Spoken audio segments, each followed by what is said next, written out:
Shaun Maswanganyi has spent the last 3 years at the University of Houston, Texas. And during this time, he has been able to take his sprinting up a notch, running both sub-20 and sub-10 times in both the 200 and 100 meters respectively. That in turn saw him qualify to be a two-time Olympian and culminating in a silver medal in the recently concluded Games in Paris. He's now looking forward to a professional career. Newzroom Afrika's Yolulwe Qoshe has more. Fresh from his 4x100 meter silver medal exploits at the 2024 Paris Olympic Games, Shaun Maswanganyi is back in the country where the hard work just doesn't stop. Shaun, thank you so much for your time. Let's speak about you being on the track. No rest, Nyana. It seems like you were running just yesterday.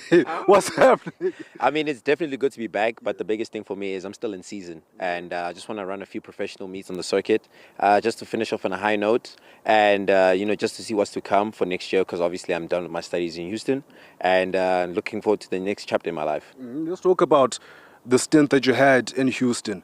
You were able to run some crazy times during your time in Houston, a few sub-20s, sub-10s, How do you look back and reflect on your athletics journey in Houston? I think the biggest thing was the learning curve. I came into Houston willing to learn and adapt and follow Coach Carl and his teaching methods.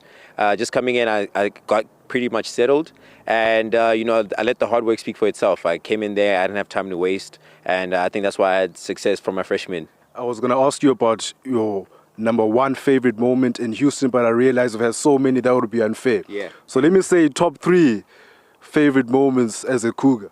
I think the biggest thing was breaking sub-10 for the first time legally. I ran at Windy twice, and then the third time was the charm. Same thing with the 200.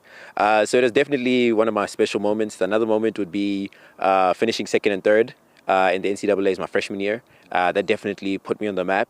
And my last but not least, I'd say, is breaking the South African record this year when I ran the 20.41 indoors. That was a special moment for me because I didn't even know I broke the record until afterwards. And now let's talk about you stepping out of the collegiate system, no longer a Cougar. Is that a scary place to be? Is it an unknown? I mean, it's an unknown, right? Because, you just finished the collegiate scene, and now you pretty much on yourself in terms of funding, et cetera, et cetera. So, part of me is looking for sponsors and brand deals and brand partnerships, so I can still further on my athletic career, because it's not like team sports where you're getting a salary. You have to kind of get independent sponsors, and these different organizations, whether it's the main shoe deals or the main shoe companies that sponsor you, or companies, essentially they're the ones that cover most of your expenses.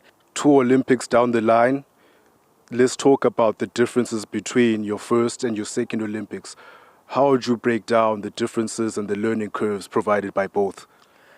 The first Olympics, I'd say, individual races-wise, I did definitely better in the 200.